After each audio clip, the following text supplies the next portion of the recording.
Hello dear divine souls, welcome to my channel. अगर आप पहले से मुझसे जुड़े हुए हैं तो सीधे रीडिंग पर जंप कर सकते हैं, और अगर आप पहली बार मेरे चैनल पर आए हैं तो आपका बहुत बहुत स्वागत है। मेरे चैनल के साथ जुड़े रहने के लिए सब्सक्राइब कीजिए और बेल आइकन दबाना बिल्कुल मत भूलिए।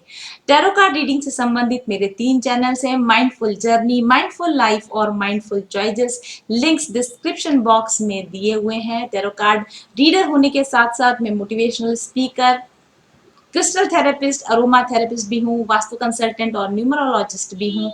और इसके अलावा मैं आप लोगों के लिए पर्सनल रीडिंग्स भी करती हूँ। तो अगर आप अपनी ज़िंदगी में, करियर में या रिलेशनशिप्स में कहीं प्रॉब्लम में है, रास्ता नहीं मिल रहा है, तो मेरे साथ एक पर्सनल सेशन बुक कीजिए। व्हाट्सएप कीजिए मुझे 7424830300 पर। आपकी पर्सनल रीडिंग्स में आपकी करंट एनर्जीज, आपकी फ्यूचर एनर्जीज देखी जाती हैं, आपके ब्लॉकेजेस देखे जाते हैं और आपके आकाशिक रिकॉर्ड्स चेक किए जाते हैं, और अकॉर्डिंगली आपको हीलिंग के लिए गाइडेंस दिया जाता है। फर्दर आपको कैसे हीलिंग करनी है, कैसे अपनी लाइफ में आगे बढ़ना है, आपको क्रिस्टल थेरेपी और अरोमा थेरेपी की गाइडेंस भी दी जाती है। साथ ही मेरे पास अपना बनाया हुआ एक स्पिरिचुअल हीलिंग कोर्स भी है। तो अगर आपके ब्लॉकेजेस ज्यादा होते हैं, अगर आपको प्रॉपर गाइडेंस चाहिए होता है अपनी हीलिंग के लिए, तो आप मुझसे स्पिरिचुअल कोर्स भी ले सकते हैं।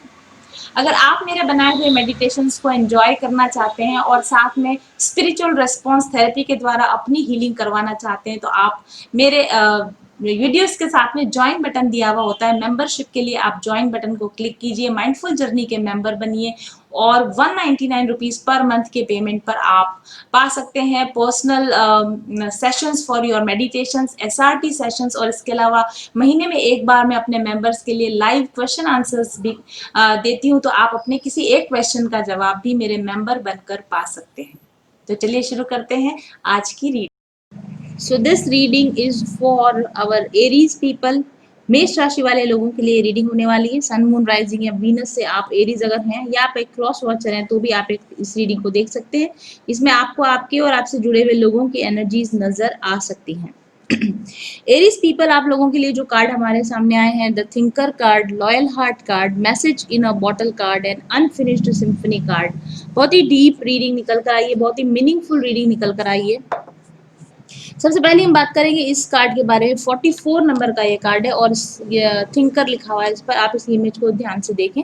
और number 44 is the card of stability. You want stability in your life. बहुत एनालिसिस, पैरालिसिस, सोच विचार करने के बाद में आखिरकार अब आप अपनी जिंदगी में एक एक स्टेबिलिटी चाहते हैं आप, और अपनी ज़िंदगी में अब आपको आगे कैसे बढ़ना है इस विषय में आप अब स्ट्रेटजी बना के रखना चाहते हैं। शायद अगर पहले आपने अपना जो आपका जो लाइफस्टाइल था वो बिना सोचे समझे ही डिसीजन ले लिए, कुछ गलत डिसीजन ले लिए, लेकिन अब आप बहुत ही स्ट्रेटजी बनाकर, बहुत ही एनालिटिकल और बहुत ही लॉजिकल वे में आप डिसीजंस ले रहे हैं या लेना चाहते हैं। आपकी समय के साथ में और आपके जो भी एक्सपीरियंस हुए हैं उसके वजह से आपके अंदर रीजनिंग कैपेबिलिटी बढ़ी है। आपके अंदर स्ट्रेटेजाइज करने की, अधिक फोकस होने की, किसी भी विषय पर अधिक फोकस होने की आपकी एबिलिटीज अभी बढ़ी हैं। और अब आप चीज़ों को केवल उनकी फेस वैल्यू से नहीं देखते बल्कि रियल वैल्यू देखते हैं। यानी कि सिर्फ बाहरी चमक दमक अब आपको प्रभावित नहीं करती, लेकिन किसी भी चीज़ को डीप डाउन इनसाइड जाकर आप देखने की कोशिश करते हैं कि वो चीज़ आपके लिए ठीक होने वाली है नहीं। और अगर आप जिस भी चीज़ को चुनना चाहते हैं या चुनेंगे, अब जिंदगी में आप आगे जिस भी चीज़ को चुनेंगे, आप उसमें आप लॉजिकल रीजंस की आप तलाश जरूर से करेंगे। कैलकुलेटेड माइंड अब आपका होने वाला है या हुआ है इन दिनों में। और आपके पास पिछले दिनों में जो भी इंफॉर्मेशन आपको चाहिए थी, जो डिसीजंस लेने के लिए जो इंफॉर्मेशन आपको चाहिए थी, वो इंफॉर्मेशन अब आपके पास में है। अब आप गेम्स नहीं प्लान करना चाहते, गेम प्ले नहीं करना चाहते, बल्कि आप जो भी चाहते हैं वो हमेशा के लिए स्टेबिलिटी के साथ चाहते हैं। और आप एक बहुत ही मैच्योर डिसीजंस अब आप अपनी ज़िंदगी में आई थिंक लेना चाहते हैं, या आप किसी खास डिसीजन या किसी मैच्योर डिसीजन को लेने के विषय में इस समय में विचार कर रहे हैं। अगर आप लोग किसी तरह के लव रिलेशनशिप में हैं तो आप इस रिलेशनशिप को भी अब लॉजिकली देखना चाहते हैं। अगर ये व्यक्ति के साथ आप आगे जाना चाहते हैं, इसको एज अ पार्टनर आप चूज करना चाहते हैं, तो आप केवल सरफेस लेवल पर नहीं बल्कि डीप डाउन आप ये एनालाइज करने की कोशिश कर रहे हैं कि इस पार्टनरशिप के प्रॉज एंड कॉन्स क्या होंगे, इसके फायदे क्या होंगे, इसके नुकसान क्या होंगे, और अगर इसके फायदे ज्यादा हैं नुकसान से तो ही आप इस रिलेशनशिप में आगे बढ़े, ऐसे आप विचार इस समय में आप कर रहे हैं। और आप ये भी विचार कर रहे हैं कि अगर कोई रिलेशनशिप अच्छी तरीके से काम नहीं कर पा रही है तो इसको अब आप फोर्स नहीं करना चाहते हैं। जो चीज़ें ऑलरेडी आप फैंटेसी में बहुत लंबे समय तक रहे हैं, पुरानी या रिलेशनशिप की फैंटेसीज के बारे में आप बहुत अधिक समय तक रहे हैं, लेकिन अब आप फैंटेसी वर्ल्ड से बाहर निकलकर रियल वर्ल्ड में रियल प्लान बनाकर, रियल स्ट्रेटेजी बनाकर अपने लिए चीज़ें चुनना चाहते हैं। और जो भी आप स्टेप्स लेना चाहते हैं वो स्टेप्स ऐसे होने चाहिए कि आप अब उनको बाद में जाकर आप रिग्रेट ना करें, और अपने लिए आप एक अबंडेंट लाइफ बनाना चाहते हैं, इस विषय में भी आप डेफिनेटली विचार कर रहे हैं। और कुछ एरीज पीपल जो होंगे वो मुझे लगता है वो एनालिसिस पैरालिसिस वाली स्थिति में, यानी कि या तो ओवर थिंक कर रहे हैं, बहुत अधिक विचार कर रहे हैं, या फिर वो किसी ऐसी सिचुएशन में फंसे हुए कि उनकी थिंकिंग कैपेसिटी ही खत्म हो गई, अब और सोच ही नहीं सकते, या फिर वो स्टक हो गए हैं सोचते सोचते क्या करें क्या ना करें, काफी कंफ्यूज माइंड के अंदर कुछ जरूर से हो सकते हैं एरीज पीपल। तो आप लोगों के लिए यहाँ पर गाइडेंस दिया जा रहा है कि अगर आप ऐसी किसी सिचुएशन में फंसे हैं कि आप पता नहीं लगा पा रहे हैं कि आपको किस दिशा में जाना चाहिए, तो अभी और डीप थिंक कीजिए, अपने आप के साथ बैठिए, अकेले में बैठिए, मेडिटेशन कीजिए, और आपको जल्दी ही वो आहा मोमेंट देखने को मिलेगा जब आपको क्लैरिटी मिलेगी कि लाइफ में अब मुझे नेक्स्ट कहाँ जाना है या क्या करना है। और मुझे जहाँ तक लगता है जिस जिस तरीके के डीप थिंकिंग में आप हैं, आप किसी लव रिलेशनशिप के बारे में सोच रहे हैं, एक व्यक्ति जिसके साथ में आप लॉयल, या तो आप उनके साथ लॉयल रहकर आगे बढ़ना चाहते हैं, या ये आप चाहते हैं कि व्यक्ति आपके साथ लॉयल रहकर आगे बढ़े, तो यहाँ पर लॉयल्टी के विषय में आप कुछ न कुछ जरूर से विचार कर रहे हैं, ऐसा मुझे लगता है। ये जो कार्ड यहाँ पर निकल कर आया, this card is loyal heart card, इसमें आप देख सकते हैं एक पेयर है यहाँ पर। तो डेफिनेटली कुछ लोग सोलमेट या ट्विन फ्लेम रिलेशन में हो सकते हैं। और 35 नंबर का कार्ड है, 8 इज लाइक इनफाइनिट। तो डेफिनेटली आप किसी एक ऐसे व्यक्ति के साथ रिलेशन में है जो या तो आपका ट्विन जैसा रिलेशन है, या काफी पास्ट लाइफ से आप इनके साथ में कनेक्शन में रहे हैं, और आप इनसे डिवोशन चाहते हैं, आप इनसे लॉयल्टी चाहते हैं, या आप इनको डिवोशन या लॉयल्टी आप देना चाहते हैं। और अब आप जिन रिलेशंस को चुनना चाहते हैं, आप ऐसे रिलेशंस के बारे में सोच रहे हैं जो लॉयल हों, जो लॉन्ग टर्म के लिए आपके लिए ठीक हों, ऐसे रिलेशंस को आप चुनना चाहते हैं, ऐसे ट्रू कमिटमेंट जो आपको दें, ऐसे रिलेशंस के साथ में ही अब आप बढ़ना चाहते हैं। ओके। और ये सिर्फ आपके लव रिलेशनशिप में नहीं हो सकता, ये आपके लाइफ के दूसरे जो रिलेशनशिप हैं, अदर पार्टनरशिप्स, अदर फ्रेंडशिप्स या फैमिली मेंबर्स में भी अब आप इन क्वालिटीज के ऊपर ज्यादा ध्यान दे रहे हैं कि जिस भी व्यक्ति के साथ आप कनेक्शन में आए वो ऑनेस्ट होना चाहिए, वो डिवोटेड होना चाहिए, फेथफुल होना चाहिए, लॉयल होना चाहिए, या तो आप उस रिलेशनशिप के अंदर जो पुट कर रहे हैं, वर्क पुट कर रहे हैं, क्या वो वापस आपको उतना ही रिटर्न बैक दे रहे हैं या नहीं दे रहे हैं। आप इस चीज की एनालिसिस कर रहे हैं कि रिलेशनशिप्स में केवल मैं तो नहीं दिए जा रहा हूँ, या मैं तो नहीं दिए जा रही हूँ, क्या मुझे उसका बराबरी का अधिकार मिल रहा है या नहीं मिल रहा है। इस तरह की थिंकिंग में इस समय में आप हैं।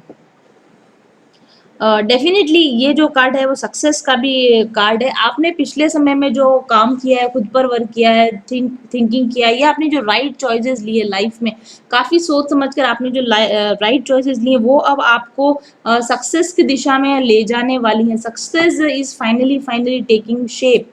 और आप पहले से कहीं अधिक आप लाइक फ्लेक्सिबल हुए हैं, पहले से कहीं अधिक आप चीजों को ज्यादा गहराई से समझने लगे हैं, और यही वजह है कि आपने अपनी जिंदगी में या तो ऐसे किसी पार्टनर को मैनिफेस्ट किया है जो काफी लॉयल है, जो काफी आपके साथ में कमिटेड रिलेशनशिप में है, और या तो फिर अब आप ऐसे किसी पार्टनर को मैनिफेस्ट करने की कोशिश कर रहे हैं जो लंबे समय तक आपके साथ में कमिटेड रिलेशनशिप में रह पाए, और आपको एक फुलफिलमेंट की फीलिंग उस पार्टनर के साथ, या इक्वल पार्टनरशिप की फीलिंग आपको इसके साथ आ सके।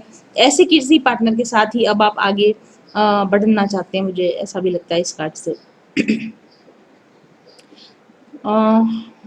ये भी पॉसिबल है कि आपको पिछले समय में किसी व्यक्ति ने बिट्रे किया हो, धोखा दिया हो, कमिटमेंट के नाम पर या प्यार के नाम पर आपको चीट किया हो, तो आप इस व्यक्ति को अब और अधिक वापस दोबारा अपनी लाइफ में रखें या ना रखें, इसके साथ अपनी लॉयल्टी को फिर से एनालाइज कर रहे हैं, और इसको अपनी लाइफ में से साइकिल आउट करने की आप विचार कर रहे हैं, ऐसा भी मुझे यहाँ पर लगता है। इस कार्ड से। और तीसरा कार्ड जो आपके लिए आया है, this is the message in a bottle card. Message in a bottle card आया है, ये कार्ड नंबर 15 का ये कार्ड है। और message in a bottle is a card of a communication. मुझे ऐसा लगता है कि आप किसी व्यक्ति से प्रॉपर कम्युनिकेशन करने के बारे में सोच रहे हैं, किसी लव रिलेशनशिप से कमिटमेंट के बारे में या प्रॉपर कम्युनिकेशन के बारे में आप इस समय में सोच रहे हैं, या तो फिर आपको जिस व्यक्ति के बारे में आप सोच रहे हैं इसके साथ आपको प्रॉपर कम्युनिकेशन आपको करने की जरूरत है। आपके दिमाग में कोई बात है जो आप उनको अभी तक कन्वे नहीं कर रहे हैं, या शायद उनके दिमाग में कुछ ऐसा है जो वो आपको नहीं कह रहे हैं, तो हो सकता है कि निकट भविष्य में ये कम्युनिकेशन आपकी दिशा में आए, या तो फिर आप कम्युनिकेशन सेंड करें। There is possibility of some kind of communication between important person in your life. किसी न किसी खास व्यक्ति के साथ में काफी सोच विचार करके आप कम्युनिकेट करें या कम्युनिकेशन आपकी दिशा में आए, इसकी संभावना है। मुझे ऐसा भी लगता है कि अगर आप किसी पर्सन के विषय में काफी लंबे समय से विचार कर रहे हैं, तो स्पिरिट या यूनिवर्स की तरफ से आपको साइंस दिए जा रहे होंगे, आपको मैसेजेस दिए जा रहे होंगे, या आपकी इंट्यूशन आपको कुछ खास मैसेजेस दे रही होगी इस व्यक्ति के बारे में, और आपको उन साइंस और उन इंट्यूशंस पर आपको ध्यान देने की या उन मैसेजेस पर आपको ध्यान देने की ज़रूरत है। और ये मैसेजेस जो आपको मिल रहे हैं, ये आपको इस रिलेशनशिप को कैसे आगे ले जाना है, कैसे आगे ले जाना है, इस विषय में ये मैसेजेस मुझे लगता है आपको मिल रहे होंगे। 1 सेकेंड। मुझे ऐसा भी लगता है कि किसी व्यक्ति के साथ में आपका अनफिनिश्ड बिजनेस, यहाँ पर कार्ड है हमारे पास, अनफिनिश्ड बिजनेस या अनफिनिश्ड सिम्फनी। किसी एक इंसान के लिए आपको ऐसा लगता है कि इसके साथ अभी बातचीत करना बाकी है, इसके साथ मेरा कम्युनिकेशन अभी कंप्लीट नहीं हुआ, या फिर जिस क्लोजर की आप वेट कर रहे हैं इस रिलेशनशिप में, वो क्लोजर अभी तक आपको नहीं मिला है। तो आई डू थिंक कि जिस भी व्यक्ति के साथ आपकी बातचीत अधूरी रह गई है, उसके साथ में आपका किसी तरह का कम्युनिकेशन हो, इसकी संभावना भी मुझे लगती है। और हो सकता है कि आपको इस व्यक्ति की तरफ से कोई पॉजिटिव अच्छी न्यूज़ जानने को मिले, कोई अच्छा कम्युनिकेशन आपके बीच में हो, या तो इस व्यक्ति की तरफ से कोई लेटर, ईमेल, फ़ोन कॉल या टेक्स्ट मैसेज आ सकता है, या तो किसी दूसरे थर्ड पर्सन के से आपको इनके बारे में कोई न्यूज़ मिल सकती है, इसकी भी काफ़ी संभावना है। इसके अलावा मुझे ऐसा भी लगता है कि आपको स्पिरिट से लगातार ये मैसेज मिल रहे हैं कि आपको अपने अधूरे काम, अनफिनिश्ड सिम्फनी, आपको अपनी ज़िंदगी में अपने अधूरेपन को कंप्लीट करने के लिए आपको क्या किया जाना चाहिए, आपको क्या अपने अंदर चेंजेस लाने की ज़रूरत है। ये मैसेजेस भी आपको स्पिरिट की तरफ से, या आपको अपने मेडिटेशंस में, या जब आप अकेले बैठकर सोच विचार करते हैं, तो ऐसे समय में आपको भी ये मैसेजेस मिलते होंगे, तो आपको अपने इन मैसेजेस को ध्यान रखने की ज़रूरत है। There is something which is unfinished in your life. कुछ काम है, कुछ ऐसा अधूरा टास्क है, या कुछ ऐसा है जो आपको अभी अचीव करना या करना बाकी है, उस विषय में ध्यान दीजिए। और रिलेशनशिप के अंदर कम्युनिकेशन आए या ना आए, उस पर बैठे बैठे विचार करने या समय बर्बाद करने से अच्छा है कि ऐसे इतने समय में जो आपको अपने ऊपर काम करना है, या आपको अपनी पर्सनल लाइफ में अगर कोई अधूरे काम है, तो तब तक आप उन कामों को पूरा कर लीजिए। ऐसा मैसेज भी मुझे यहाँ पर आ रहा है। और इसके अलावा अगर आप किसी रिलेशनशिप के बारे में जो रेड फ्लैग्स आपको नज़र आ रहे हो, या आपको कोई साइंस नज़र आ रहे हो, कोई वार्निंग साइंस आपको नज़र आ रहे हों, तो उनको भी आपको चेक कर लेना चाहिए कि ये जो मैसेजेस आ रहे हैं आपको क्यों आ रहे हैं। बहुत ही सिंसियरली आपको इन मैसेजेस के ऊपर ध्यान देने की ज़रूरत है, ऐसा भी मुझे लगता है। और ये रिलेशनशिप, कुछ रिलेशनशिप डेफिनेटली आपकी लाइफ में, मुझे लगता है यही लव रिलेशनशिप आपको आपकी लाइफ में कोई लेसन सिखाने की कोशिश कर रहा है, आपको कोई सीख देने की कोशिश कर रहा है। अच्छा हो कि आप इस रिलेशनशिप से जो मैसेज, ये मैसेज जो आपको, ये रिलेशनशिप आपको जो मैसेज पहुंचाने की कोशिश कर रहा है, जो लेसन देने की कोशिश कर रहा है, वो लेसन आप अपनी ज़िंदगी में सीख लीजिए। और आप, अगर पॉसिबल है कि अगर ये व्यक्ति आपको वो कम्युनिकेशन नहीं दे रहा है, लेकिन उसने आपको कहीं घोस्ट कर दिया, उसने आपको अधूरा छोड़ दिया, इसने आपको बीच में छोड़ दिया है, तो किसी व्यक्ति का आपको जवाब ना देना भी एक जवाब ही होता है। अगर ये व्यक्ति आपके साथ में प्रॉपर क्लोजर नहीं कर रहा है, या प्रॉपर आपके साथ कम्युनिकेशन नहीं कर रहा है, इसका भी यही मतलब है कि ये आपके साथ के रिलेशन को आगे नहीं बढ़ाना चाहता, इसको यहीं अधूरे में छोड़ना चाहता है। तो अब यदि ये व्यक्ति आपको कम्युनिकेशन नहीं दे रहा है, या आपको प्रॉपर क्लोजर नहीं दे रहा है, तो बैठकर इस विषय में एनालाइज करने की बजाय जल्दी से डिसीजन लीजिए कि आप अपने ज़िंदगी के अधूरे कामों को आप पूरा कर लीजिए, और इसके साइंस आपको डेफिनेटली यूनिवर्स की तरफ से मिल रहे होंगे, उन साइंस को आप पहचान जाइए। और अनफिनिश सिम्फनी का ये भी मतलब है, और कार्ड नंबर भी ये 10 है ऑब्वियसली। तो आप अपनी ज़िंदगी में कोई खास साइकिल, कोई खास प्रोजेक्ट को ख़त्म करने की कगार पे पहुंच चुके हैं, और आपको किसी न किसी तरह का इमोशनल या साइकोलॉजिकल या फिजियोलॉजिकल क्लोजर करने की ज़रूरत है। पुरानी चीज़ों को छोड़कर नई साइकिल में एंटर करने की आपको ज़रूरत है। डिफ़िकल्ट सिचुएशन से ईज़ी सिचुएशंस की तरफ जाने की आपको ज़रूरत है। मुझे ऐसा लगता है कि किसी न किसी रिलेशनशिप में चीज़ें बिना अनसेड रह गई, बिना कही हुई रह गई, और आप अभी भी इस अनसेड चीज़ों की वजह से लिंगर कर रहे हैं, यानी कि आप छोड़ नहीं पा रहे हैं इस चीज़ को, या इसी के ऊपर आप ओवर थिंक कर रहे हैं। तो आपके पास दो रास्ते, या तो आप इस व्यक्ति को स्वयं कम्युनिकेट करके जो भी बातें रह गई, अधूरी बातें, उनको आप पूरा कर दीजिए। अदरवाइज आप ये डिसीजन ले लीजिए कि ये व्यक्ति आपको कम्युनिकेशन देने के मूड में नहीं है, और इसलिए आपको इससे कम्युनिकेशन की वेट आपको नहीं करना चाहिए। बैठकर इसकी तरफ से कम्युनिकेशन आपको मिले, इससे बेहतर है कि आप कम्युनिकेशन के लिए प्रयास कर लें। अगर कम्युनिकेशन आता है तो भी आप इस अनफिनिश्ड सिम्फनी को कंप्लीट कर पाएंगे, और अगर कम्युनिकेशन नहीं आता है तो भी एटलीस्ट आपको आगे बढ़ने का रास्ता नजर आने लगेगा। ओके, तो बैठकर टाइम वेस्ट करने से अच्छा है कि जल्दी से जल्दी किसी डिसीजन पर पहुंच जाया जाए, ऐसा मुझे यहाँ पर लगता है।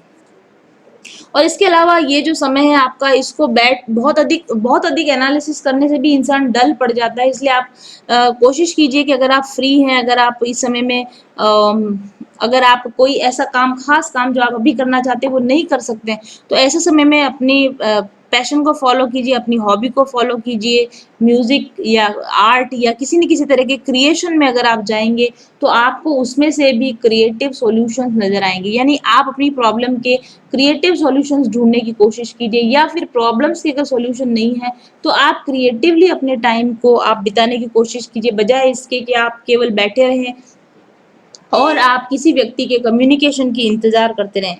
ओके, और इसके अलावा ऑब्वियस सी बात है कि जब भी कोई इंसान हमारी ज़िंदगी से जाता है, जब हमें प्रॉपर कम्युनिकेशन नहीं देता है, जब हमारे साथ के बातचीत को अधूरी छोड़कर चला जाता है, ये अपने आप में एक बहुत बड़ा साइन है। इसमें ये कोई बहुत बड़ी चीज़ नहीं है सोचने के लिए कि ये व्यक्ति क्यों चला गया। वो व्यक्ति इसलिए चला गया क्योंकि उसको जाना था, क्योंकि वो आपके साथ कंटिन्यू नहीं करना चाहता। ये इतना ही बट ऑब्वियस मैसेज है। इस मैसेज को आप समझ जाइए, ओवर थिंक करना आप बंद कर दीजिए। ओके, तो ये थी रीडिंग हमारे एरीज पीपल आप लोगों के लिए। Thank you very much for watching. I will be back soon. Till then, stay happy, stay blessed, bye bye.